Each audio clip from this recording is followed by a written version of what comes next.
So good afternoon. This is session number 6 of our Discerning Disaffiliation process. The published guidelines from the conference has recommended that we have 4 of these meetings. We're having 6. This will be the final one. We talked about maybe doing 7, but I think we've pretty much covered everything, and some of these have gone an hour and a half long, and this is number 6, and so we spent some time on this, and I appreciate everybody being here. Some people have been to every single one, and I really appreciate that. And we're getting a variety of opinions and input and feedback, and I hope we're answering questions that people have. And it's kind of a complex process, and it is a big decision. But I looked up discernment in the dictionary. And it means that I'm not going in with a preconceived notion. It's not like say, oh, well, I'm staying or I'm going no matter what. Well, no, I think most people are keeping an open mind. They want to weigh the pros and the cons. There's a short term, a medium term, and a long term solution. And sometimes that's all the same answer, hopefully, but sometimes it's not. We really need to, what we do here in the next month or two is going to determine the future of this church for the next 25 years. I mean, after it'll next 50 years, after we're all gone, it's going to have very important ramifications for our church moving forward. So this is something we need to take very seriously, reverently, prayerfully. It's a big question. So we've got some guests from Harrogate with us today, and we appreciate y'all being here because they also are undergoing this process, and they just kind of wanted to sit in on our meeting today. I said sure. So today we're gonna review a little bit. I want to talk about a little bit more about where might we go if we do leave, because that seemed to be a question that people wanted to get a pretty good handle on last time. Although once we decide to stay or to leave, if we leave, there's really not a deadline for where we go. If it takes us a period of time to discern if we're going to join another denomination, which denomination is that going to be, there's not a deadline on that. But it seems that the consensus of the group is I'd really like to have a really good idea of where we're going to go and just go ahead and go sooner rather than later. And that meets the common sense test, and that makes sense to me. The timeline of where we are. There is a window where we were given an opportunity to disaffiliate from the larger United Methodist Church. That window is all of this year, but there are some additional deadlines that have been placed on us by the Holston Annual Conference. For a church to leave, the annual conference will vote on whether or not each individual church is allowed to disaffiliate. You meet all these steps, you go through this checklist, you've voted to leave, whatever, you've done all the paperwork, all those things.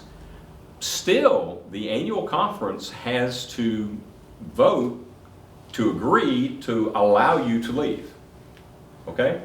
I mean, just because we decide, that's step 1 of many. The annual conference has to vote to allow a church to leave the annual conference. They're not waiting to the end of the year to do this. It's coming up in just a few months, and so we need to get all this stuff lined up here. It's actually gonna happen in April, and usually the annual conference is June, but they have a special called church conference just for this one question. All they're going to do is they're going to meet and they're going to talk about these churches that want to leave and then vote. I don't know if they're going to do it individually or if they're going to do it as a slate, as a group. I don't know. I do know that some other conferences, general conferences around the country, have met, and on certain individual bases they have decided not to let certain churches leave for a variety of reasons. And as I mentioned last week, some conferences, the one closest to us, the North Georgia Conference, which is just across the line there, they just suspended all of it. They're saying nobody leaves. because they've cited a bunch of reasons, and we can argue about those reasons, but there should be a window through all of 2023 for a church to leave. They just said, we're suspending all of that. If you haven't left now, you just have to wait. Speaks for the church. They will meet and they will probably set up some new rules about who leaves and who stays and what's going to happen. Are we going to change any of our polity or practices or any of that thing? And whether you're part of the United Methodist Church or not, the 2024 General Conference is probably going to make for some pretty entertaining watching. Typically they stream large parts of it live. It'll probably make for some pretty interesting viewing what they're going to do here. So when they last met, 2019 is when they last met, they put a short little paragraph in our book of discipline. Y'all know what these look like, right? You have one of these?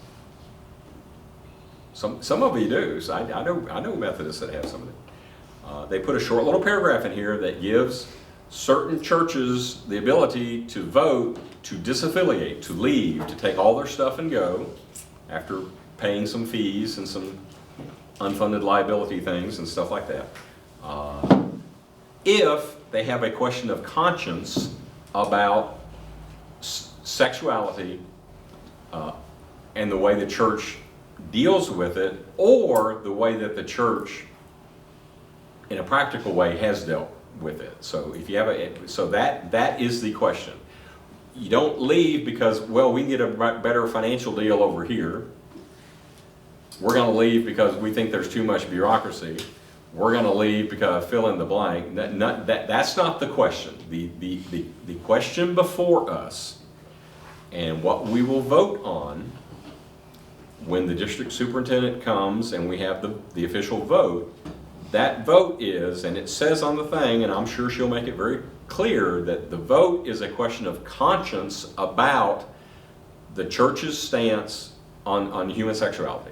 And that's, so we need to make sure that we're focused on that. We've talked about a lot of things. There's a lot of different implications, financial and all kinds of things, to stay or to go and all that kind of stuff. But the question really has been narrowly framed for us as human sexuality. So personally, I feel that it is a larger theological difference of interpretation, a larger difference in theological understanding. It's a bigger split than just human sexuality. But that is the question that they've chose to focus on, and that is the question before us, and that is the question we need to confine ourselves to for the purposes of the vote. So that's how we got there. That is the question. We need to make sure that we understand the question. And the judge gave us a very good overview at our last meeting about the theological implications of this, the scriptural implications of this. And you assigned some homework for everybody, and I hope everybody did spend a little bit of time looking up some of this stuff in their Bible, reading it, thinking on it, read various opinions. You can find a lot of opinions from a lot of different people on how to interpret these things, but you need to find something that resonates, that fits with you. I mean, does it pass the common sense test? Is it compatible with all of Scripture? Is it compatible with the tradition of the church?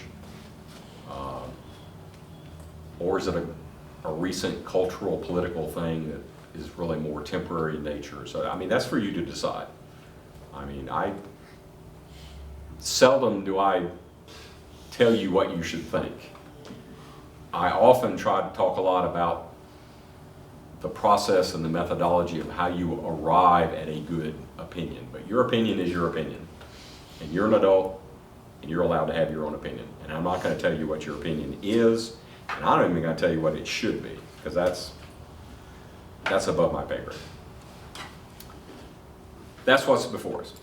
I want to talk a little bit more about where would we go from here. There are a lot of alternatives. We can go anywhere. We can be independent. We can join another established congregation. We could start a new denomination and try to get some other churches to go in with us. There are some larger Methodist churches that are kind of doing that. I hope that most of you have heard about the Global Methodist Church. We've talked about it a lot, getting some information about that. That is the most common destination where people are going if they choose to depart from the United Methodist Church. Most of those churches are going to the Global Methodist Church, and we're going to talk a little bit more in detail about them today. But we have talked about some other alternatives for us, in particular the Free Methodist Church, which I confess I didn't know that much about, except kind of historically when we've studied them in the past. It certainly was brought up in seminary because it was a main branch that kind of split off, that sort of thing. My personal opinion, and I've shared this with some people there are some people in our congregation that do have some experience with the Free Methodist Church. That is not going to be a good fit for us. They, historically, give you a little history lesson here. Historically, you probably heard of the Methodist camp meetings that happened, 100 years ago, 125 years ago. And the camp meetings over a period of time got a little bit boisterous and very charismatic, Pentecostal, holiness, all of those are terms that kind of under a broad umbrella. It caused some discussion, it caused some arguments. Some churches wanted to keep going really more in that direction. What later became the United Methodist Church really kind of wanted to pull back from that a little bit. It's kind of the Methodist church that a lot of us grew up in, kind of traditional, that sort of thing. The Free Methodist Church is, well, and I'm not using any of these labels in a pejorative fashion. I'm just using them to help define what we are, right? Because I've been to a lot of holiness churches, and I like jumping up and down in services and waving my arm and stuff. I think it's fun, but a United Methodist Church, you don't see that very much. You see it a little bit in some places. Most Methodist churches, you don't see it very much. It's just not something we're used to. It's just not our typical customary worship. That doesn't mean it's good or it's bad. It's just not us, if that makes sense. So I'm not being pejorative. So the way that a member of our congregation described it to me is, and they laughed, they said, yeah, I've got friends in Free Methodist Church. It's like a half a notch below an Assembly of God church as far as holiness, charismatic, Pentecostal, all of those terms kind of in their generic sense. And I did some research and read very carefully some writings that have been done by some study groups, by some prominent bishops in the Free Methodist Church, that sort of thing. Their stance on human sexuality is exceedingly traditional, like 1925 traditional, all right? I read one paper by a bishop. There was like a long, involved discussion in his paper about whether or not you would even want a person that's a homosexual to join your church. And I've never heard anyone here suggest that because a person is homosexual that they can't join our church. We welcome pretty much everybody, and that's not a thing for us, okay? Under our present rules, practicing homosexual can't be ordained as clergy, and we're not allowed to do the weddings inside the church, and that's pretty much it. That's the only restriction that we have. They can join our church, they can be on committees, they can be chair of whatever council, whatever. It says in our polity, we believe that homosexuals are people of sacred worth, and we do. And so, apparently, I'm not an expert, but apparently the Free Methodist Church has a much more restrictive view of human sexuality than the current traditional historic Methodist Church does. So, I'm not sure that would be a very good fit for us. So, that kind of leaves us with being independent or being part of the Global Methodist Church. Personally, I think it would be good to be part of something larger than ourselves, and we're not going to decide this today. We can certainly talk about whatever y'all want to talk about, and that sort of thing. But I would like to talk a little bit more about, I didn't do a handout today because someone says they've got too many handouts and they've got too much to read. So, and the piece that I'm not going to read all this, but the handout would have been a 15-page document. So I'm not going to give you 15 pages of homework to study at home. But in the newsletter, everybody got emailed a newsletter recently, and there were some hard copies out, and I hope that you've had those, and I hope you've looked at it. There's a kind of a quick and easy comparison chart between the current United Methodist Church and kind of the proposed Global Methodist Church in various categories. It's a little bit simple, but it's only like a 2-page thing, so that's all. I didn't want to give you a 15-page thing in a newsletter. So let's go a little bit more about this, because it's a question of theology. It's a question of interpretation. So a lot of us should have learned this in our confirmation class once upon a time, why we believe what we believe, how we got here, the history of this. But a lot of us, I think, never heard it in the first place or have forgotten it in the intervening years. But we do have doctrinal standards in the United Methodist Church. We've got rules for a lot of stuff. Y'all hear me reference the Book of Discipline. This is the current Book of Discipline. It's from a few years ago, but there's there's a 2019 addendum that you can print out and stick in the back of it, because they did a few edits. But they didn't print a whole new book yet. They will in probably 2025. They'll print the 2024 book. But there's a lot of information here about a lot of different things. We have rules about everything. But our doctrinal standards are mostly right at the front of this book. And this is online. You can read it for free online. United Methodist Church, Book of Discipline, or just United Methodist Church Doctrinal Standards. I invite you to read them. They're not exceedingly long. Just read them. But here are some differences between our current Book of Discipline, and I'm also talking about our current Book of Discipline. I'm not talking about whether or not they actually follow the rules that are in the Book of Discipline, because that's a separate discussion. So this is what is in the current Book of Discipline versus what is proposed for the Global Methodist Church. So our doctrinal standards, they're in here, they're printed, they're written. There's not a whole lot of consequences if you decide you want to bypass some of them or preach or teach or practice something a little bit different. There's no enforcement to it. So the Global Methodist Church is going to change that. They're going to have a printed doctrinal standard, and it will be mandatory for clergy to preach and teach and maintain that. If you depart from their historic theology, somebody's going to have a discussion with you. And if y'all can't work it out, there's going to be a change at some point. So, and then we get to some of these other things. The Apostles' Creed, the Nicene Creed,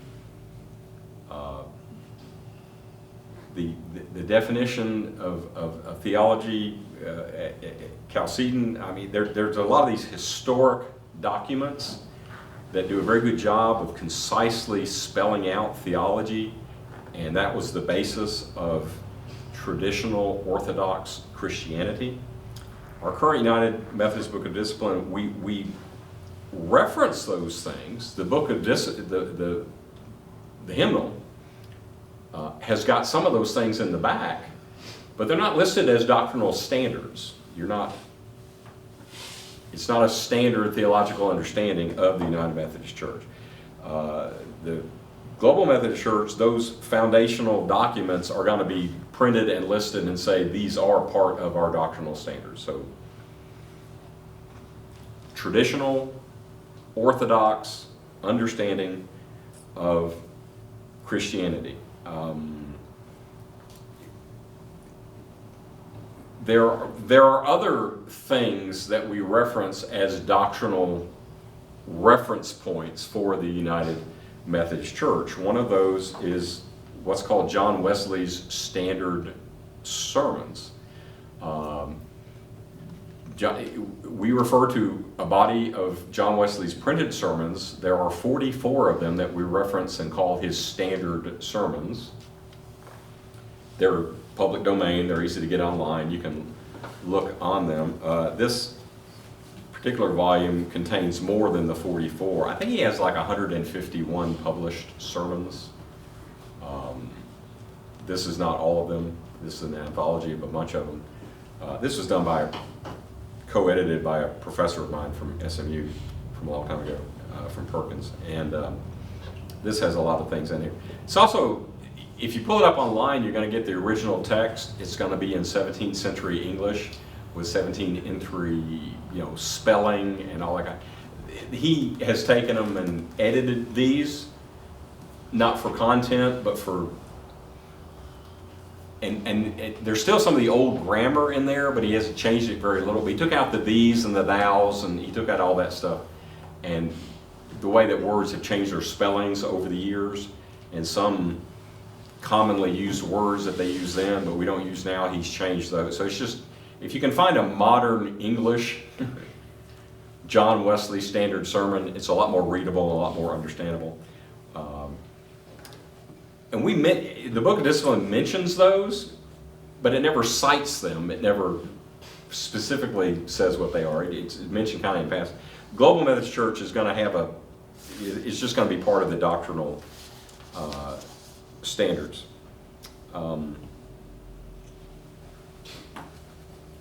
Holy Scripture. You talked about this a little bit last week.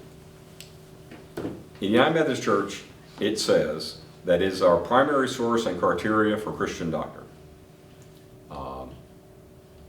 But in practice, we kind of use that Albert Outler Wesleyan quadrilateral to interpret things sometimes. So our understanding, our interpretation of Scripture can kind of move around depending on who's doing the interpretation and all that thing.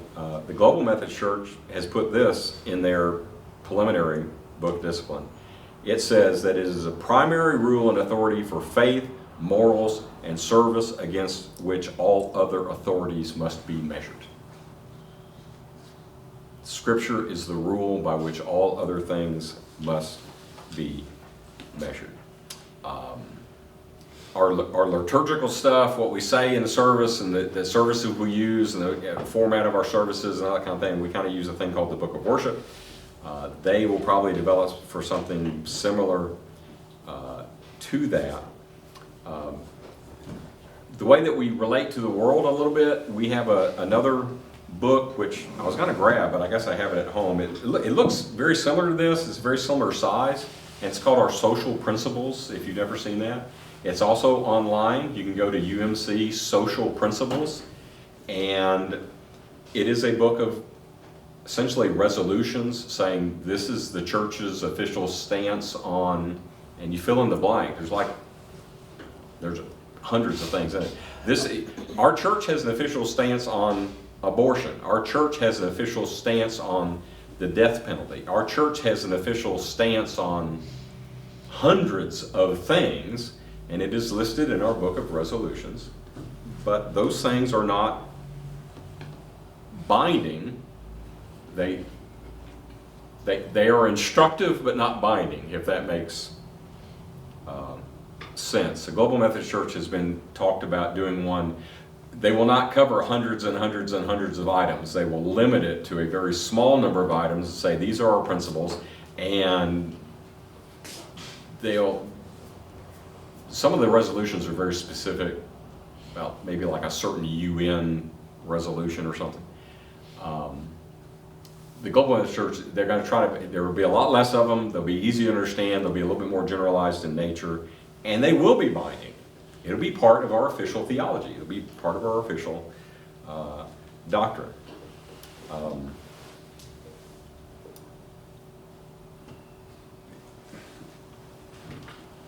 this is verbose.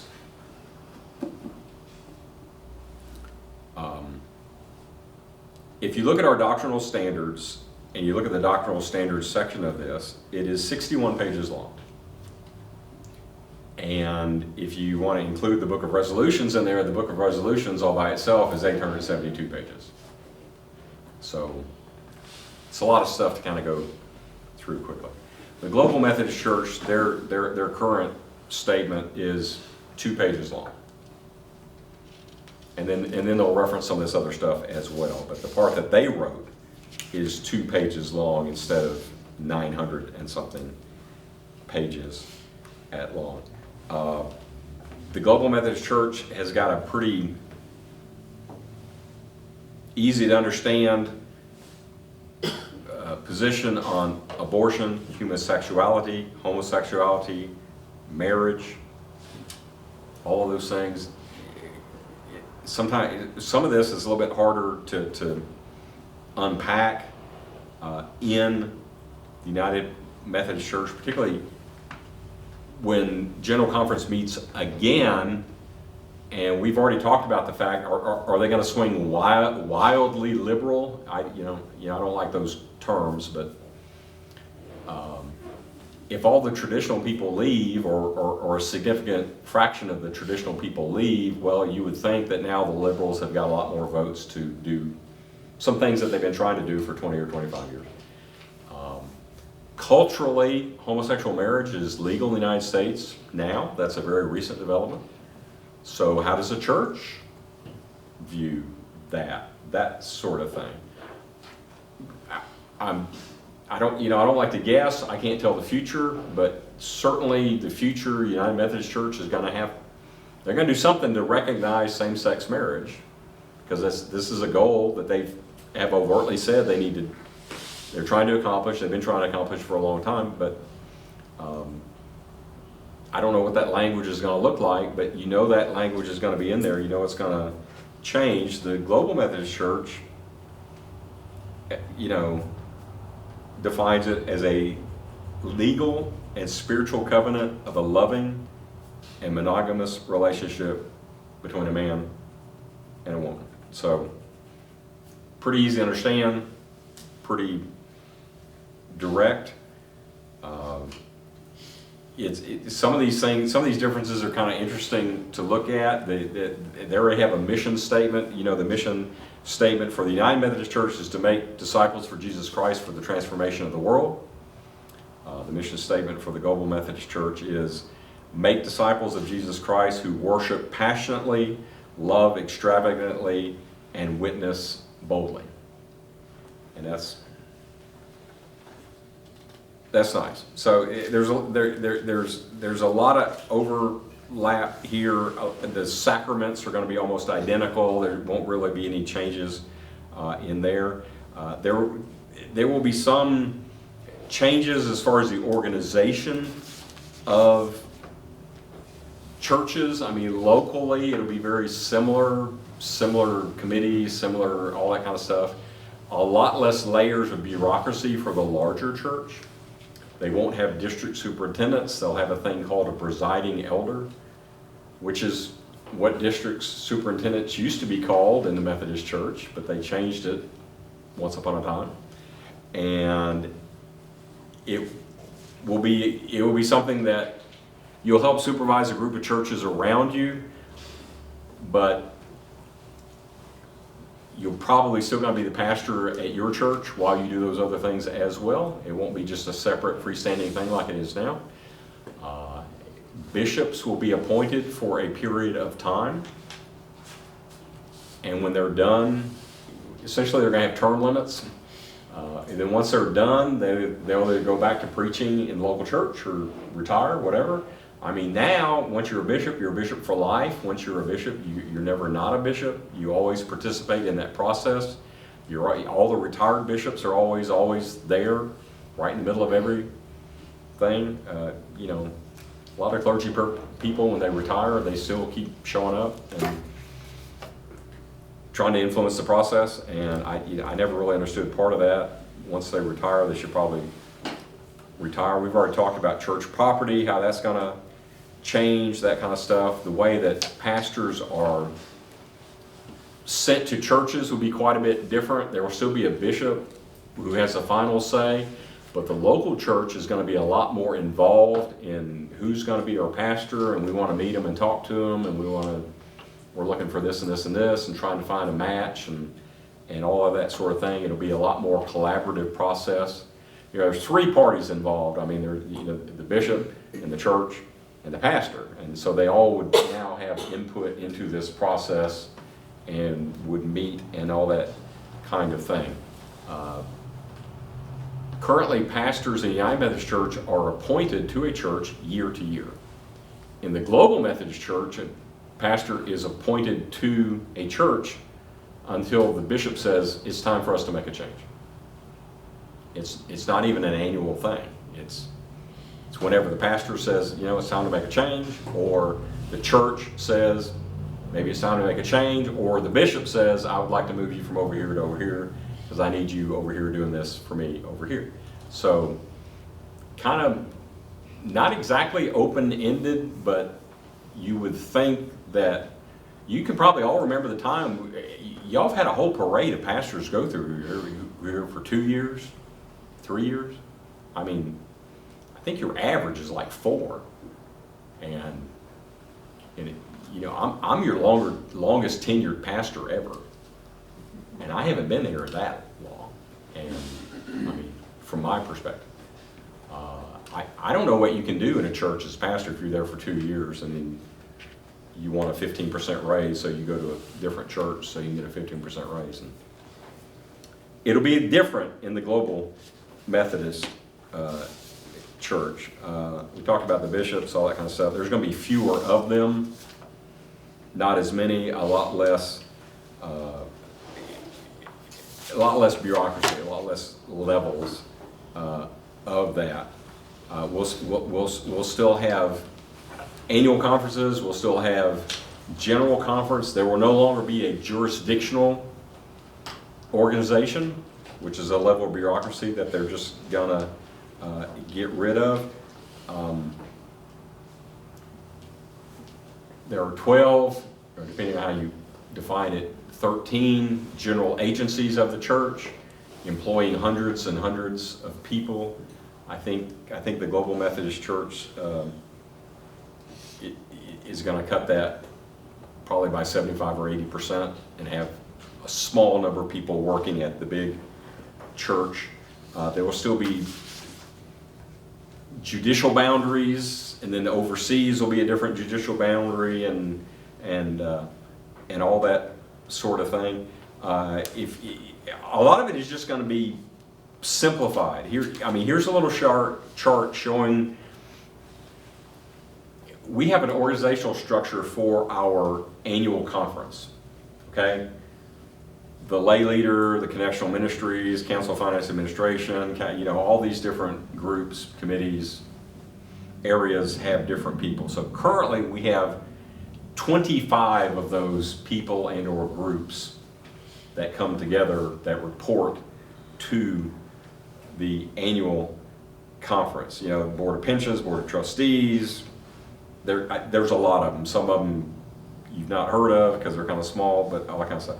So in the new structure of the Global Methodist Church, they've taken that number from 25 of those things to 7.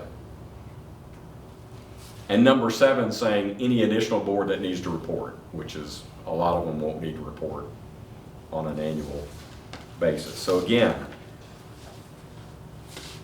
leaner, simpler, cheaper. They believe the work of the church gets done by the church at the local level. And the purpose of the bureaucracy above it is to support and empower and help the local church do a better job being the local church.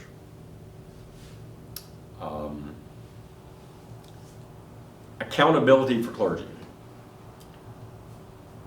According to our book of discipline, if you break certain rules, it is what's called a chargeable offense, which means you can get in a lot of trouble. And if you get into a whole lot of trouble, you can actually be pulled out of your church, and if you were really bad, you can have your ordination, revoked, suspended. done away with, burned in effigy. I don't know what they do to it, but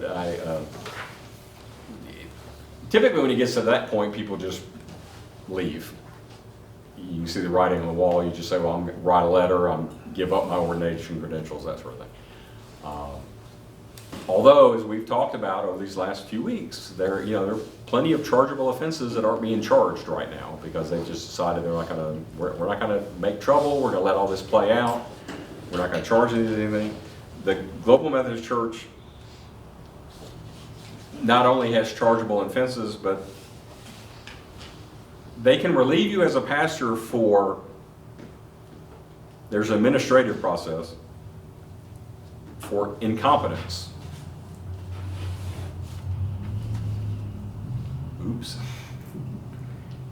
Ineffectiveness, unwillingness or inability to perform your clergy duties. So a little bit more of a grading standard for pastors and a little bit more accountability to them and a little bit more consequences if pastors aren't doing what they're supposed to do. And presiding elders and bishops are included in this list as well. If they don't do what they're supposed to do, they'll just replace them with somebody else.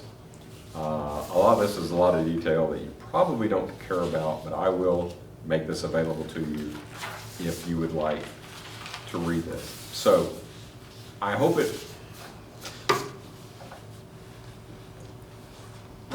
I've made it clear that the Global Methodist Church is just going to be a little kind of more historically orthodox, conservative, kind of that traditional understanding of all the major church doctrines. If you read the Apostles' Creed and the Nicene Creed, you pretty much got it. And they're going to practice it, and they're going to do it, and if you don't follow that, there are going to be negative consequences if you don't follow that. Clergy can be removed. If the church as a whole decides it wants to do something weird, and they'll just tell that church, well, God bless you, you can't be part of the Global Methodist Church anymore. And they will just, take you off their general role. Because they want like-minded people, same team, same page, preached about unity this morning. They want a unified thing. They don't want all this infighting and all this political stuff and power plays and all this other sort of thing, because that's not the work of the church. The work of the church is, we're a factory for saints. We are not a warehouse for saints. And I think some people think that we're a warehouse for saints. We just take care of our little group and keep everybody happy, and my job is to be the cruise director of the ship. I think I'm the captain of the rescue ship, not the activities director of the cruise ship. But different people have different understandings of church, and that's not uncommon in the United Methodist Church. Questions about the differences between the two? General questions about the process or will we vote? I have contacted, I meant to say this right up front, I have contacted the district superintendent several times. I've talked to her office, I've sent them stuff. I still don't know what the vote date is. I'm waiting to get the vote date back from them. But they schedule that. We'll have the vote when they say have the vote. We're going to give everybody at least a 2-week notice before that happens. Yes, sir? I think that you've done a really nice job of summarizing the content that you've presented, and I have actually read the entire Global Methodist Church Transitional Book of Discipline, word for word, and it's pretty good, isn't it?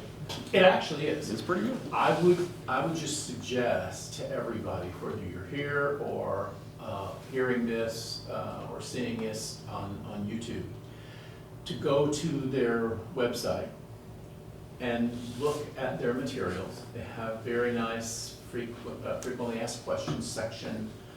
The other thing is I sent out, everybody should have received it on email a couple of weeks ago, a summary of our meeting that some of us went to about the Global Methodist Church, which included a lot of the content that you presented today. And the PowerPoint on which it was based, so that can give you some additional information. I would suggest that, remember, this is, and what Lauren said is absolutely correct, this is a discernment process. Our goal is to make the best possible, well-informed decision for us as a church. So if I would strongly suggest that everybody take the time to get onto their website and look and read and learn, because that's part of the discernment process as well. As Lauren said, there are some other options. Free Methodism, you talked about that, and other ones as well. The Free Methodist Church has a website also, and I have read every word of it also. And I provided the links for both of those on the email that I sent out earlier.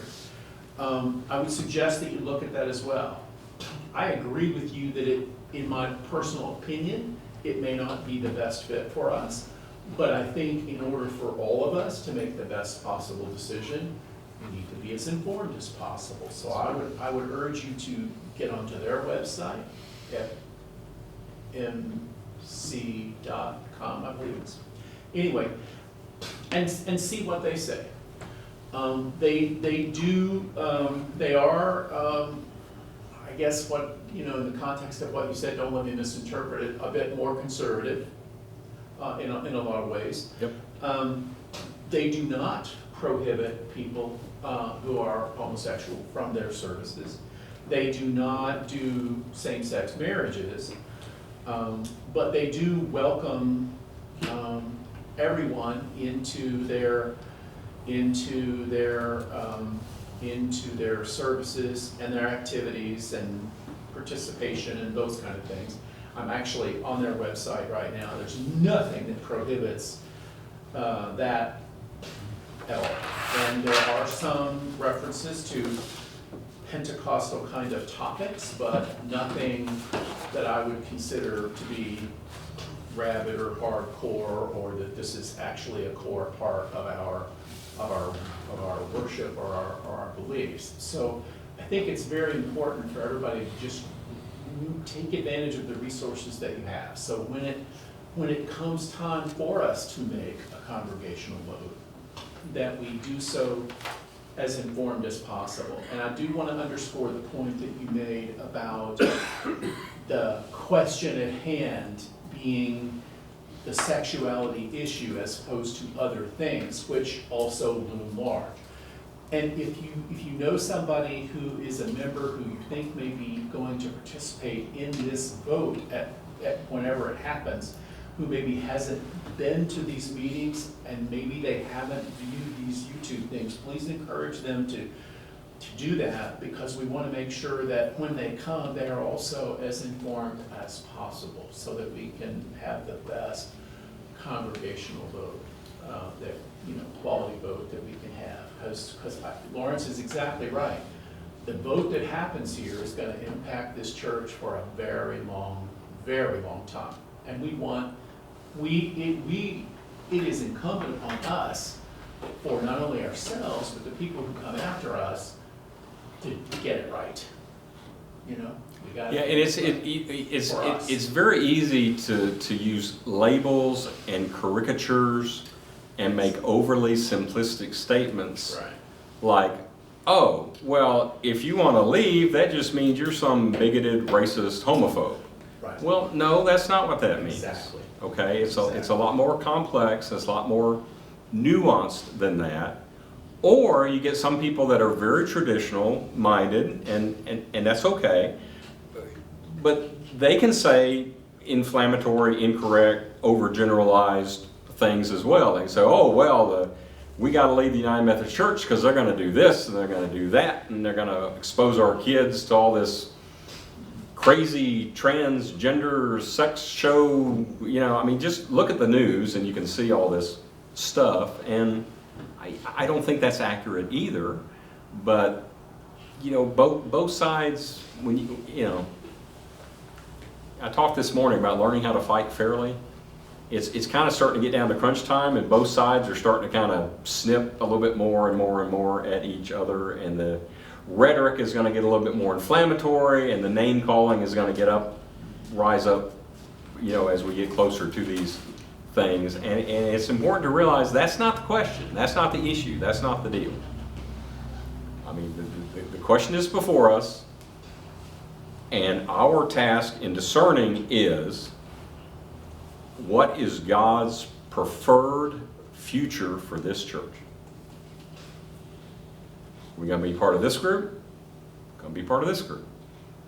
Is this group consistent with what we think we need to be doing right here? Is this group maybe a little bit more consistent with what we think we need to be doing right here? That is the question. And even after all we've talked about it, I mean, I talked to somebody last week in our congregation, and I mean, bless their heart, it was just, I mean, really it was, well, I like gay people, why can't we, and that's not it. I like gay people too, I like everybody. I mean, that's, you know, I love everybody, that's me. But don't try to boil it down so simple that you're losing the whole point of what we're talking about here. I mean, yeah. What's the Latin for that? Reductio ad absurdum. You can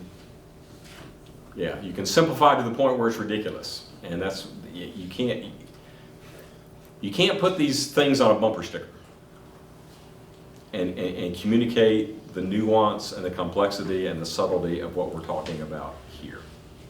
It certainly is worth doing a little reading. If you don't have to read hundreds of pages of tomes, it's not that difficult, but I would just urge everybody to take the time to do that. Well, I think, you know, Michael's like me, we just like to read everything, just so I know. And, you know, I've read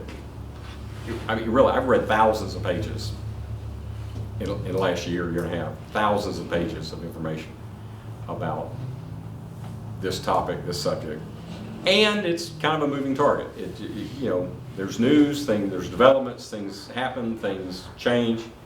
And I certainly didn't anticipate certain conferences saying, well, the process has gotten so messy, we're going to suspend people leaving. Because right now it's January of the year.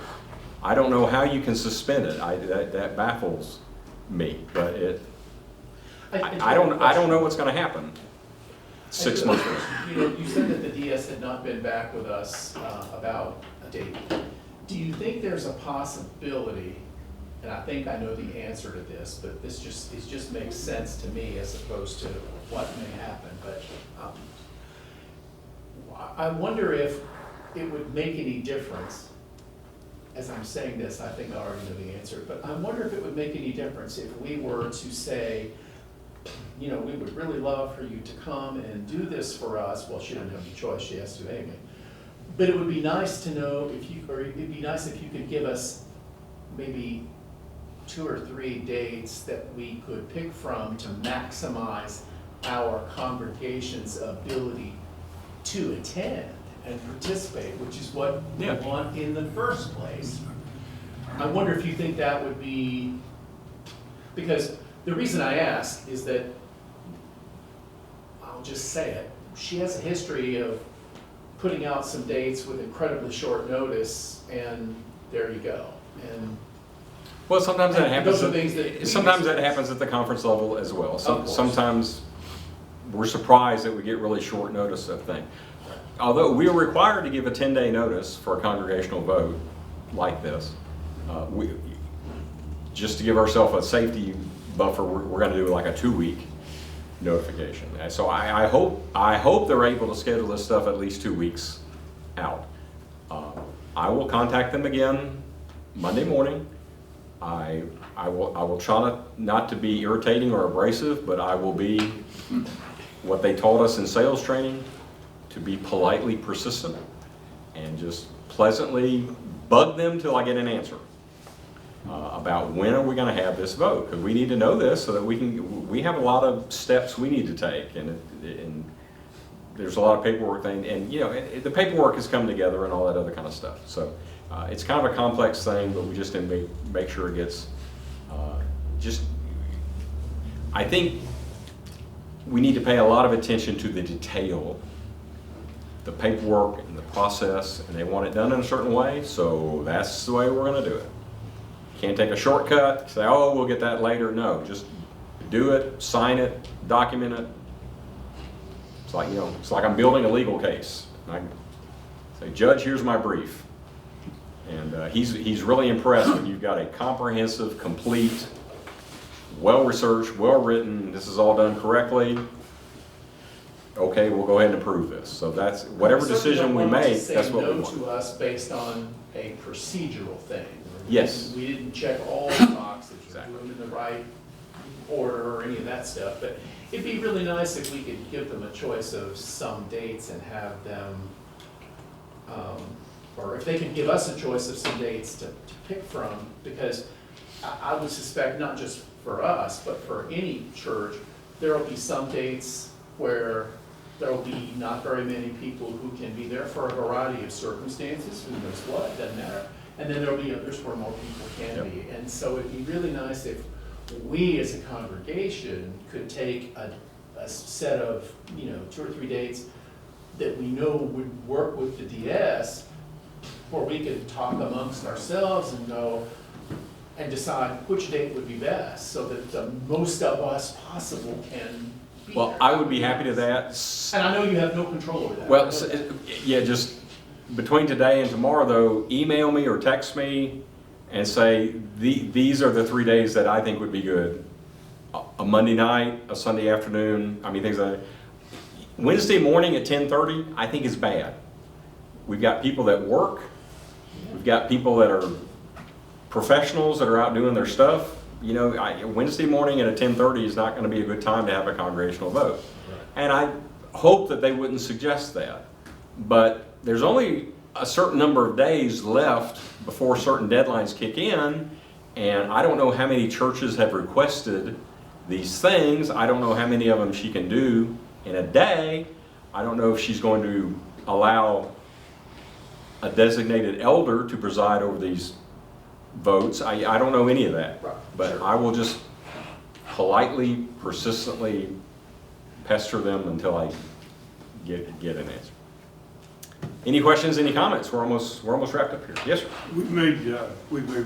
You've addressed and we've made reference several times to notification of everybody that's a member of our congregation. How are we doing that? How far along are we? Who's responsible?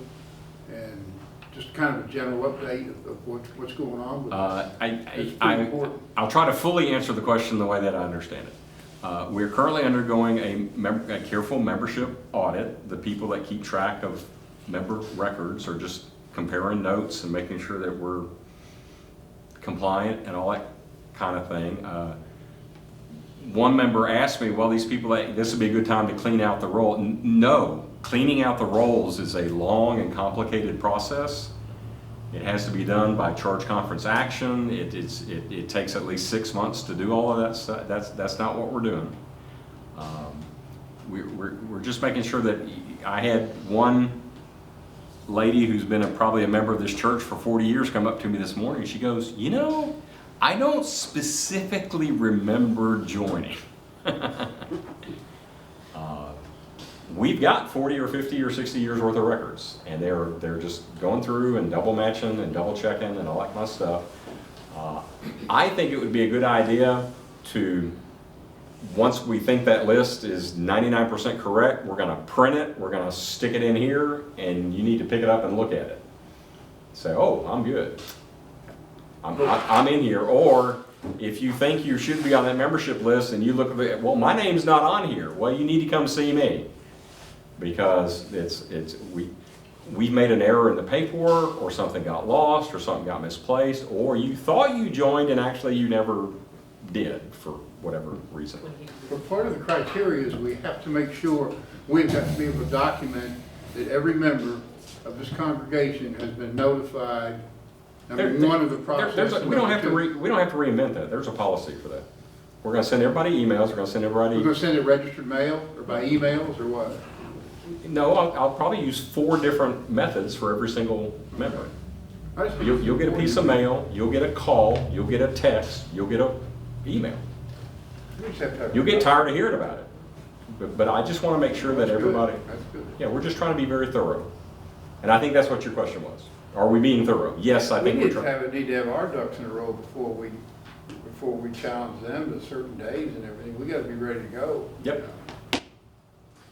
That's one of the concerns. I would think at the conference, if there was some funny business, I shouldn't say funny, but if they got to be a question, if a question was raised concerning the audit and notifications, would be a pretty good argument on their behalf to say, well, they didn't notify everybody in the church. You got a handful of people making these decisions. Yep. We can't go along with Yeah, it. you can't, yeah. That's what I mean. Yeah, you can't pack the vote, you can't subvert the process, you can't try to influence the process by not notifying certain people. You can't do any of that. It needs to be fair, it needs to be open, it needs to be We want above it to board. be. And that's, Absolutely. yeah. I mean, that's the only right way to do it, so we're trying to I do. mean, even hand delivered, what we might have to hand deliver, you know. I'm sure we got volunteers to assist with that. But anyway. I don't know that we have anybody that doesn't have postal service. Yes, ma'am? How are we in the process of hiring a lawyer to help look at this in our title research on our property? I don't know, I've kind of handed it off to the legal professionals. I think we discussed at the administrative council, we're going to get a title opinion done. I think that's one of the requirements to be done. And we discussed the issue about David, whether David would have a conflict or not. If so, then maybe Jimmy Eastep, because Jimmy Eastep has done it for some other churches I'm aware of, which is just real simple. They just simply the conference simply wants to see what our financial condition is. And they just want to see that we own the property. They just want to see a clear title. It's just clear time. So that's an easy process. Now, as far as, some churches have hired, now, if you're in the Northern District of Georgia, you may have already hired lawyers. Yeah, you better get a lawyer. Yeah. So that here, it's assumed, I think rightly so, that the way that our conference has worked this, if we do what we're supposed to do and we go there, we will get checked out. Yes. And we'll be clear. There won't be a need to go pay some lawyer $10,000, $15,000 to put them on retainer. Now, if something goes south at the conference, there may be a need to do that. But the question is the time. Now, a lawyer would be tickled to death if you walk in and $10,000, $15,000. But I think, it seems to me that the process has been open and notorious, and so if we do what we're, and I will say this, I think the pastor's done a really wonderful job. I think that this has been a lot of work, and to go through all this and to make sure, because somebody had to lead, and he's led throughout this process, and so we're not, I cannot anticipate in my wildest dreams if something goes wrong in April. There is some frustrations, but it's a, we've been led through this in a right kind of way, and pastor's done the work as well. Well, thank you. If you look at the newsletter, you'll notice I've included the letter that the bishop wrote to all members of the Holston Conference, and the tone of the letter to me is graceful and conciliatory, and it's a difficult question, and each church needs to decide this on your own, but if you decide that you want to leave, we're not going to put up a whole lot of roadblocks and try to stop you. And, I mean, it's a nice letter. I mean, she plainly said, we don't want you to leave, but if you've decided you're going to leave, well, they're not going to put up a whole lot of obstacles to try to stop you. So that's in the newsletter. Take a look at that as well. Who else? Yeah, now, if you get to that process and something happens, you're not without recourse. There's Right. all kinds of legal recourse available Yes. at that point in time, but the hope is that we can do this. There are 2 or 3 legal theories besides. All that kind of administrative work that needs to be done. if that choice is made. We talked about that administrative. I couldn't hear. She's talking about the tax ID and those kinds of things. Yeah, And I I like think, changes. Yeah, this group doesn't need to handle, we got people doing it, so. and because of the pastors. I got a business background, it's just like setting up a new business, it's not a big deal. Yeah, So. so I think that when you go online and you read something, there's a lawyer from the Detroit area that's aggressively representing some, it's an administrative issue. Yeah. It's really a purely legal issue concerning the church as a whole. We're not really in that, we're not in that. Now, the Northern Conference, maybe, and the Northern Conference, they've bucked on everything, and they're gonna be involved in some lawsuits in Northern. Yeah, Georgia. there's actually a group of churches in Florida that have sued their bishop, and they're pursuing a different legal strategy, doctrine, philosophy, other than this paragraph, 2553, which is the easiest one to do. They're pursuing an alternate legal means because they kind of got blocked on doing what they thought they were going to be allowed to do, kind of like these North Georgia people did. So, yeah, I mean, you can always get a lawyer involved and kind of fight your way out of it, but we prefer not to do that. And you could, and there's a legal argument that, some churches may object to the whole process of paying money to get out. Yes. But in a peaceful way, we've recognized this is probably the more appropriate way to get through this process. There are some churches that simply don't have the money and a whole lot of money, but we're not in that position. And I think, and just based upon what the preacher's doing, I think we're okay. I think we're in really good shape. It may change tomorrow, but I think we're in really, really good shape. Particularly if you compare us to like-sized churches or just post-COVID Protestants in general. Worship attendance is way down and a lot of other things. And We're in good shape because of you all. yes, Because of the people and the history of this church, and the pastor's done a really good job to get us to this. We're in really, really good shape. a lot of people have been very generous here for a long, long time. And sometimes you have to lean on that a little bit, and this is one of those times. But because of the generosity of people, and even the previous generation, their generosity with us, I mean, we're able to move forward. So, yes, sir. One thing that concerns me, whether we vote yea or nay, is we are this church. And I don't want to lose vital parts of our church due to one way or the other. And I can see how that could possibly happen. But I think we as a group, in his sermon this morning to the Corinthians, we guess we could call ourselves Corinthians. We don't need to be squabbling over these little details. If we become this flavor or that flavor, That's right. we're still the church. We're still the church, and I think I've said this before, no matter what the logo on the sign on the door is, we're still here on Sunday morning. There is somebody in this church, usually 6 days a week, doing some kind of meeting or ministry or group or something 6 days a week in this church. So that will continue. That won't change. I mean, we'll be here on Sunday morning, and worship will look probably pretty much exactly like it looks now. Hopefully if it changes, it'll change for the better, and just because we're getting better at what we do. All the ministries we do will continue. Our relationship with scouting will continue. Our relationship with these other groups in town that we work with will continue. We may have a different name, but we will still be this church located on this dirt. Do you think we might ought to have a little community education about that after it's over? No, there won't be a little one. There will be a gigantic, huge one, protracted, to redefine us and establish who we are in the community and let people know that we're here, and this is what we do, and this is what we believe. And if you find any of that appealing, come join us. Yeah, there'll be a lot of community outreach if we make a change. Because there'll be a lot of talk when we make the change. Yeah, I'm not concerned about the talk, I'm just concerned about letting people know who we are and why we're here. And, yeah, positioning, merchandising, branding, whatever you want to call it. Just letting people know who you are, why you're there, what you're about, what you believe, all that kind of stuff. And then let them decide whether or not they want to be a part of that. But if we're just a mystery, they're just going to ignore you. Right?